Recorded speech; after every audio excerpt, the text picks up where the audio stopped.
Re-bienvenue dans le show tout le monde. Aujourd'hui, dans cette vidéo, je vais vous présenter les 7 erreurs de micromanagement qui nuisent à votre gestion d'équipe.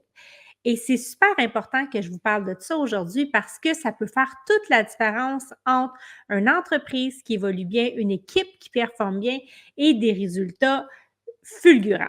Donc, dans un premier temps, on va regarder ensemble pourquoi c'est important d'adopter des bons comportements de gestion, puis en quoi c'est si nuisible pour toi si jamais tu exerces ton leadership de façon un peu de la micro-gestion, du micromanagement. Donc, en quoi ça impacte évidemment tes équipes. On va aussi, après ça, regarder ensemble c'est quoi le micromanagement, donc c'est quoi les comportements que tu adoptes et peut-être sans t'en rendre compte qui sont du micromanagement. Et je t'invite aussi à rester avec moi jusqu'à la fin parce qu'on va en couvrir 7, mais je vais aussi t'expliquer comment tu peux adapter ton comportement, comment tu peux l'ajuster pour avoir des bonnes pratiques de gestion pour que ce soit une saine gestion et que tout le monde y trouve son compte, toi ainsi que ton équipe et tes employés. Donc, d'entrée de jeu, avant qu'on débute, je t'invite à t'abonner à la chaîne si ce n'est pas encore fait. Je t'invite aussi à regarder dans la section commentaires. Il y a plein de ressources que je mets à votre disposition pour vous aider à bien gérer. Puis si ça te tente et si tu aimes le contenu que je te partage, s'il te plaît, fais-moi un j'aime. Je suis toujours heureuse de vous lire. Ça l'aide aussi à booster la chaîne.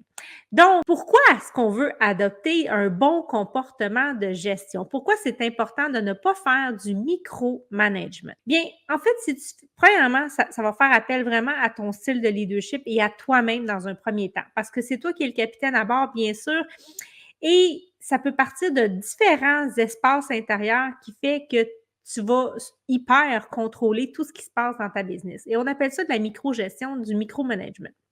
Donc, il faut que dans un premier temps, tu sois capable de te regarder droit dans les yeux parce que c'est juste toi qui peux changer ce comportement-là et ça va te demander d'être capable d'identifier qu'est-ce qui se joue à l'intérieur de toi. Pourquoi est-ce que tu agis comme ça? Parce que bien souvent, on n'agit pas comme ça parce que ça nous fait plaisir, parce qu'on aime ça. C'est un peu plus fort que nous. Donc, il y a souvent un travail de fond qui est à aller faire. Mais ceci dit, je vais rester quand même dans du concret, mais je veux te le nommer. Donc, c'est important d'adopter des comportements de gestion et de ne pas faire de la microgestion, du micromanagement dans un premier temps pour t'aider à favoriser l'adhésion de ton équipe, que le rendement soit bon. Si les gens se sentent oppressés, surveillés, écrasés, envahis, c'est un climat qui va vite devenir toxique et malsain. Et personne ne veut rester dans une entreprise ou travailler dans ce type de conditions. Donc, c'est important pour toi d'avoir vraiment une bonne approche avec tes employés, avec ton équipe.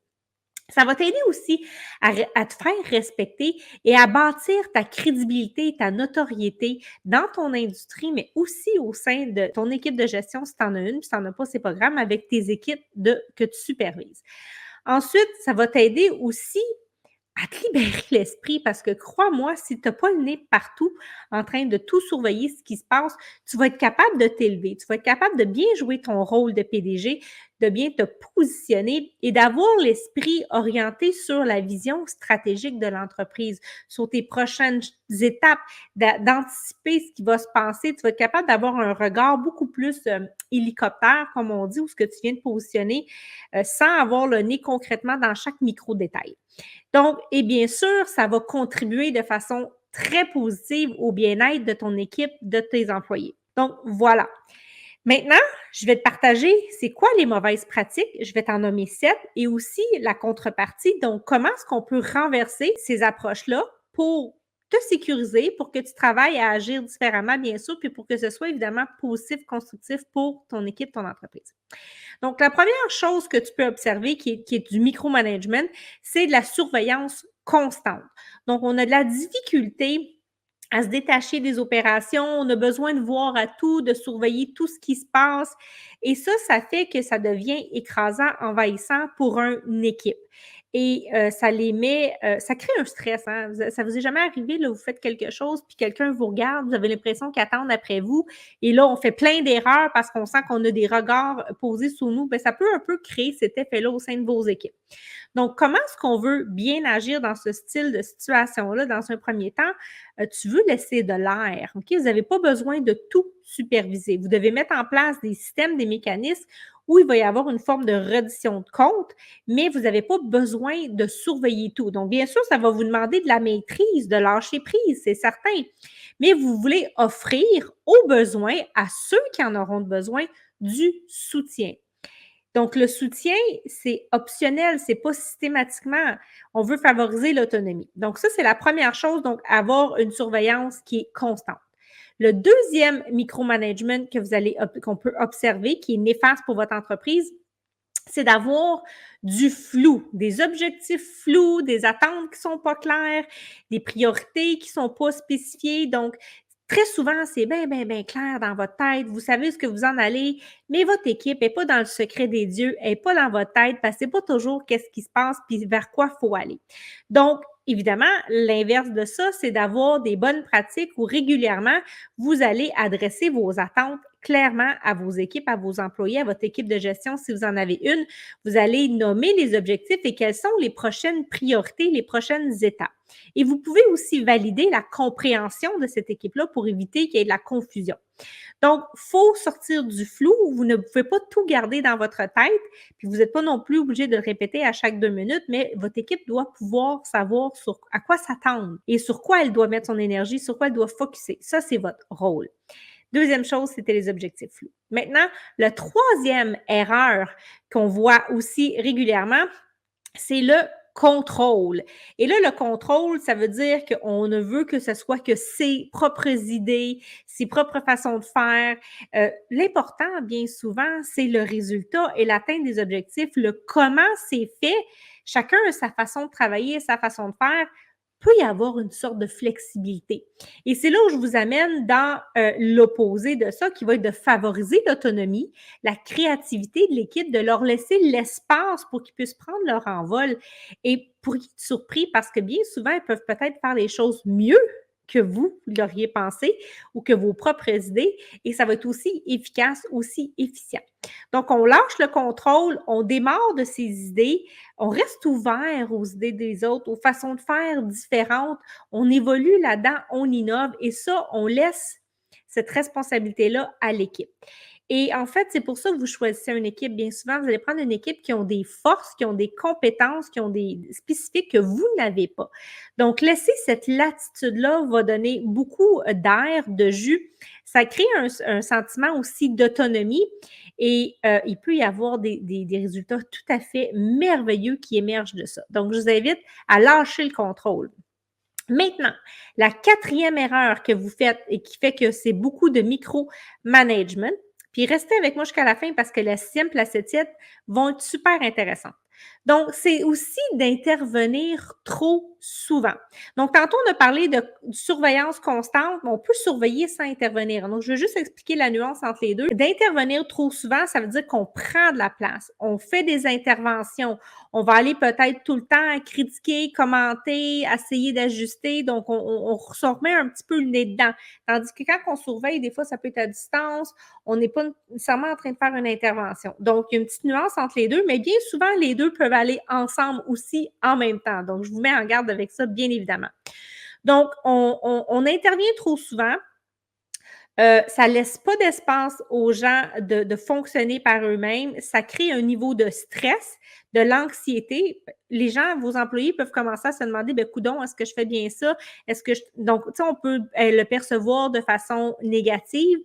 On n'a pas de feedback constructif. Donc, quand on intervient, c'est comme si on n'a pas confiance. C'est ça le message qu'on envoie, c'est j'ai pas confiance en ce que tu fais, j'ai besoin de m'assurer que c'est bien fait et c'est ça le message qui est envoyé et c'est surtout pas ça que vous voulez envoyer comme message.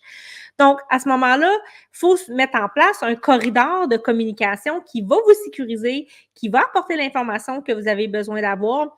Et ça peut se faire dans des rencontres ponctuelles, formelles ou informelles, excusez-moi. Et ça va vous permettre aussi d'avoir l'information et de suivre l'évolution l'évolution du travail, des projets. Donc, on arrête d'intervenir, on met plutôt en place une structure, un système, des mécanismes de communication efficaces qui va vous apporter, l'information va être escaladée, vous allez la recevoir, mais vous ne serez pas toujours en train d'intervenir. Maintenant, la cinquième erreur que vous faites, c'est de critiquer, de minimiser le travail qui est fait. Donc, on y va avec un regard comme si on cherche toujours l'anguille sous roche puis les bébites. Non, il faut en fait renverser la vapeur et c'est ça les bonnes pratiques, c'est de se mettre en mode objectif. Puis ça, c'est dans tout, même dans les business, c'est de souligner le progrès, de souligner l'effort et de mettre l'emphase davantage sur ce qui a été accompli, ce qui a été réalisé avant, parce que ça se peut qu'il y ait des écarts, là, ça c'est correct, ça arrive tout le temps, mais avant de critiquer, de minimiser, de remettre en question le travail, assurez-vous que vous avez sorti, mis en évidence les bons coups, ce qui est bien accompli, ce qui est bien réalisé pour que, après ça, c'est plus facile à aborder les sujets plus délicats. Donc, vous pouvez après ça expliquer en quoi il y a des choses à améliorer, mais il faut toujours l'amener de façon constructive et non de façon défaitiste ou accusateur. Donc, c'est important de se regarder parce que vous pouvez avoir l'impression que vous n'êtes pas comme ça, mais si de façon générale, vous êtes perçu de cette façon-là, il y a quelque chose à faire dans votre approche de gestion. Donc, ça, c'est du micromanagement, encore une fois, de critiquer, de minimiser le travail. On veut se mettre en mode reconnaissance, en mode proactivité et on reconnaît le travail et les forces de chacun.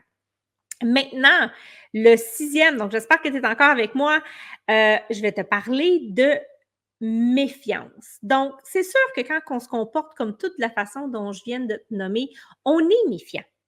On est méfiant parce qu'on veut savoir, parce qu'on doute en fait. On n'a pas confiance aux gens, peut-être même en soi. Donc, avant d'être méfiant, assure-toi que tu as mis en place tout ce qui était nécessaire, que tu as les bonnes procédures, les bonnes politiques, que toute cette information-là, elle est disponible pour ton équipe et ça l'évite que tu ailles à te sentir méfiant, de douter.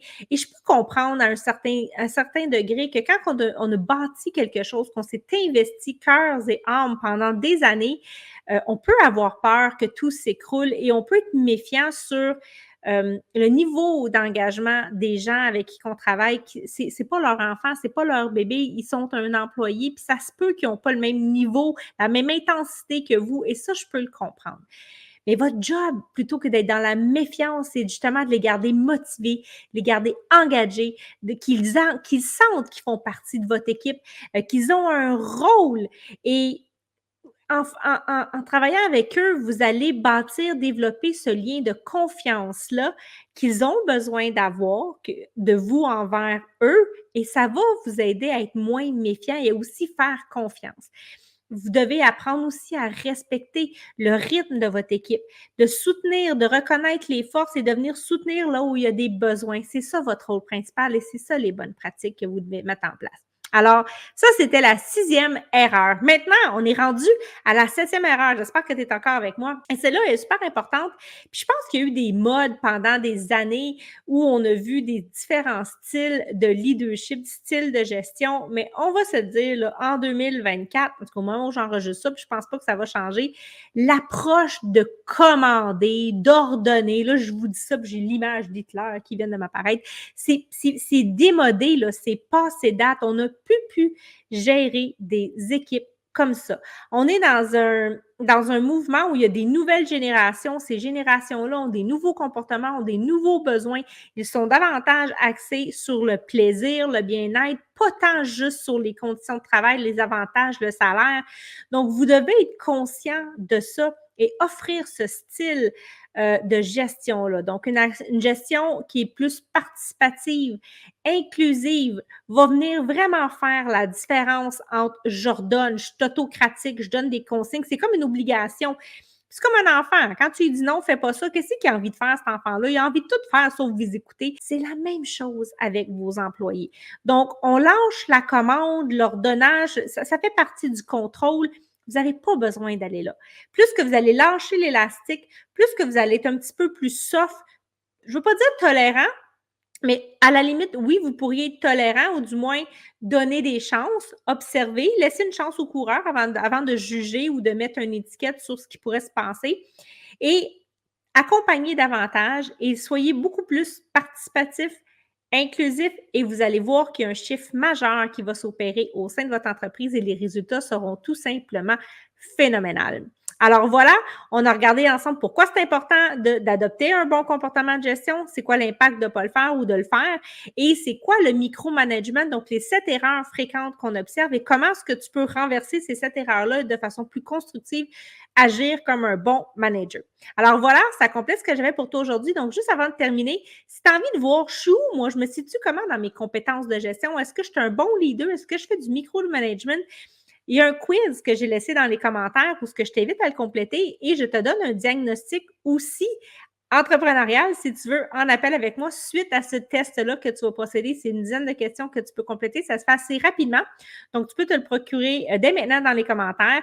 Je t'invite encore une fois à aimer la vidéo si ça t'a été utile. Tu peux le partager à un autre entrepreneur de ton réseau qui peut bénéficier de ces précieux conseils-là. Et abonne-toi à la chaîne si ce n'est pas encore fait. Et on se retrouve la semaine prochaine. En fait, juste avant, j'ai envie de te demander, viens m'écrire en commentaire qu'est-ce que cette vidéo-là t'a apporté, qu'est-ce que tu as appris, puis qu'est-ce que tu as envie d'appliquer dans ton quotidien, dans ta pratique de gestion. Puis je te dis merci et on se retrouve la semaine prochaine. Bye bye.